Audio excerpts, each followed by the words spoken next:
Burgundy gold, gold and silver, brown and blue, that is how Canon do.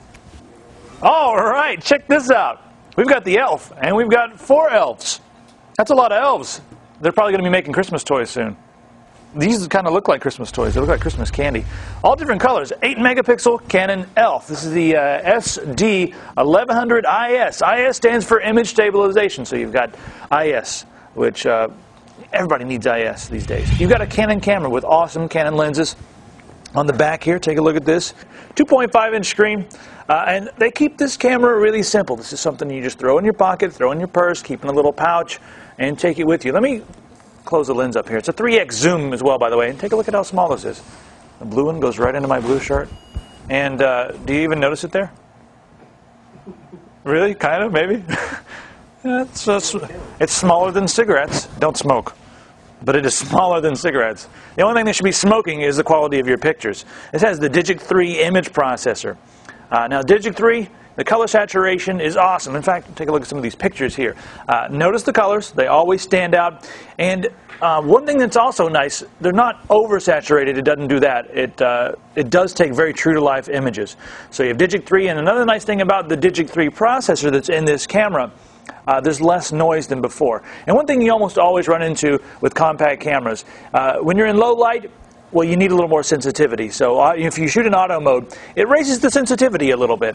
And with that extra sensitivity comes noise. And noise looks kind of like a grainy TV screen, or when you're changing through the channels and you have a bad signal.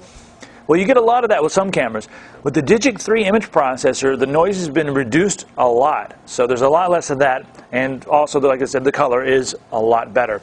All right, let's take a look at some of the functions on the back of the camera. It's very simple. There's not a lot of functions or anything like that. All right, let's take a tour of the functions and features on the back. Now, there's not a lot of stuff to clutter up the back and get you confused. It's basically just a point and shoot, but they do give you some cool options. Right here, we have the different shooting modes. We can put it in a macro mode, which will let you get about a ½ inch away from your subject and still take a clear picture. That's also nice for portraits as well, because it tends to blur the background and make the subject stand out. The other mode is just the normal mode, or some people call it the infinity mode, because it shoots everything from here to infinity. Whatever's in front of your camera is going to be in focus, as long as it's not really, really close. Then put it in macro. The button on the bottom, that's your shooting modes. You can put it into single shot mode or do a timer, 10 seconds, 3 seconds, or even set up your own custom timer if you want to do it for 30 minutes later and spy on somebody that's sneaking around your house. You can turn the flash on and off. And in the ISO modes, you can put it in regular ISO. You can move it up to high ISO. Now, high ISO is good for nighttime shooting, but it also does make the images a little grainy because it ups the sensitivity a lot. So I usually leave it in the auto, as it won't go into the highest register, I guess. Then we go into the functions. We can change the quality, change the size, change all the features, change the colorizations. But as you can see here, it's really easy to use. Just a few button clicks and I'm changing everything. Down the bottom here, we can change the display around.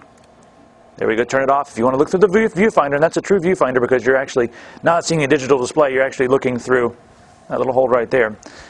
So it is I guess it's an analog display there. And this uses up a lot less battery life. Or you can put it back on. And then the last thing we have here is the menu, where you can change all your settings and options. You can get into some more of the advanced features here as well. Up here, if you want to view the images that you've taken, just flip this down, and you're in play mode there. Actually, that's the video camera mode, then play mode. So this is viewing the picture. I took a picture of the studio there. So that's what I'm looking at all day long. And then this is the camera mode. It does take videos, guys. 640 by 480 at 30 frames per second. That's amazing for a camera this size. Just take a look at how small this is. And then put my hand in front of this thing.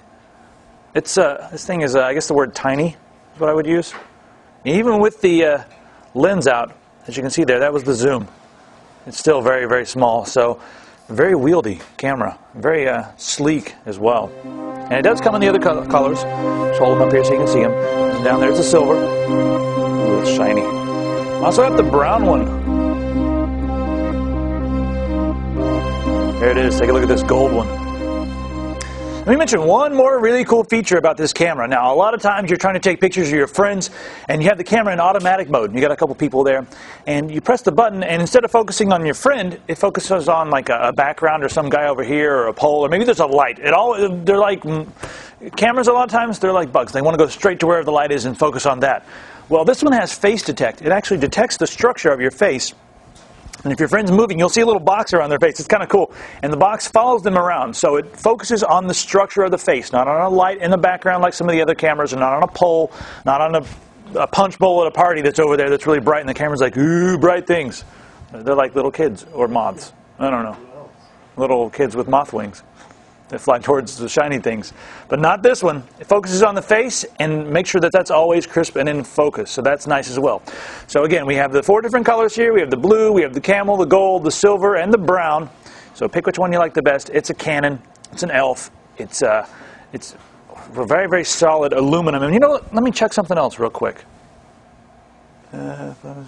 Made in Japan. Made in Japan.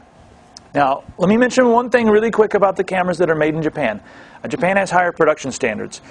The cameras that are made in Japan, specifically these Canons that are made in Japan, are of extremely sturdy build quality, and they tend to last a few years longer than most of the other cameras on the market.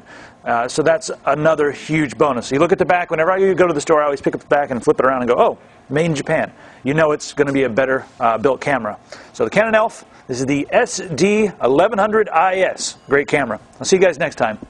For more information on the Canon SD1100IS in all its many colors, just go to TigerDirect.com and type Canon SD1100 into the search box. Or you can call us 24 hours a day, 7 days a week. 1-800-800-8300.